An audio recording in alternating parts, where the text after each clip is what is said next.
Minute Papillon, c'est l'histoire. Élodie Ciseaux. Élodie Ciseaux coud des robes de mariée pour toutes les demoiselles du pays. Elle a tous les tissus qu'on veut, des plumes, du tulle, des rubans. Elle peut coudre toutes les robes qu'on veut, il suffit de lui faire un dessin. Toutes les crémières, toutes les meunières, les boulangères et les bergères veulent une robe cousue par Élodie pour être la plus belle mariée du pays. Un jour, le facteur arrive dans la boutique d'Élodie. Il apporte une lettre. « Je dois me marier samedi.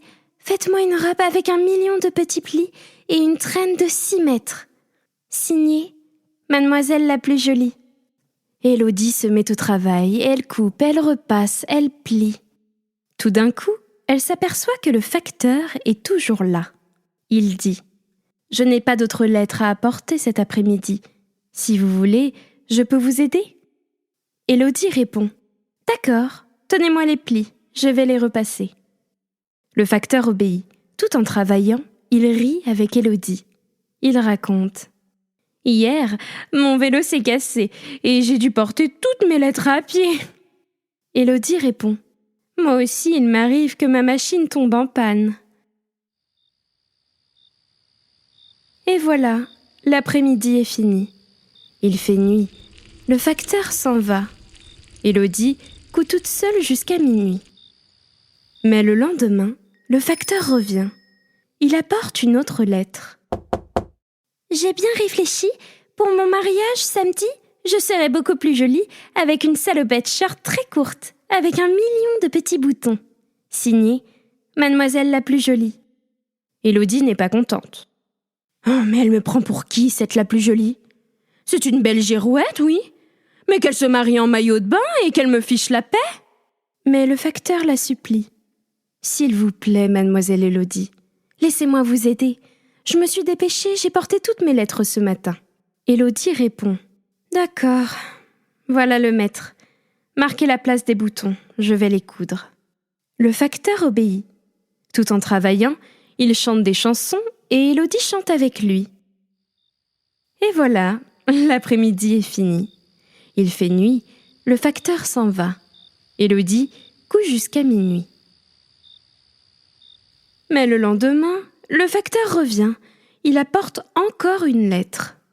« J'ai bien réfléchi. Pour mon mariage samedi, je serai encore plus jolie avec une robe en forme de cœur et 1 million de petits bouquets de tulle. Signé, Mademoiselle la plus jolie. » Cette fois-ci, Élodie est furieuse. « Cette la plus jolie me fait tourner en bourrique.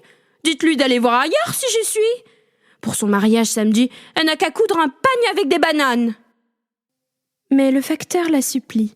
« S'il vous plaît, mademoiselle Élodie, laissez-moi vous aider. Je me suis dépêchée, j'ai porté toutes mes lettres ce matin. » Élodie répond. « D'accord.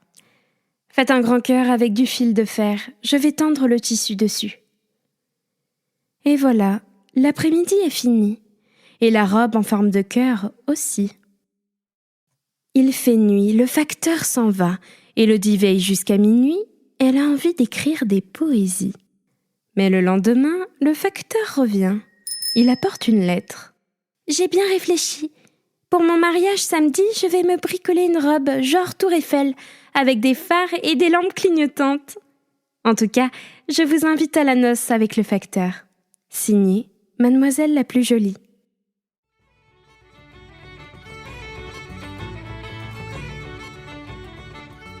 Au mariage de Mademoiselle la plus jolie, Élodie et le facteur ont dansé toute la nuit. Ils ont décidé de se marier le samedi suivant.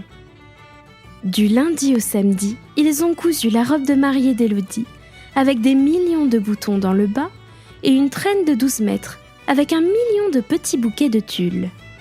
Et pour son mariage, Élodie était vraiment la plus jolie.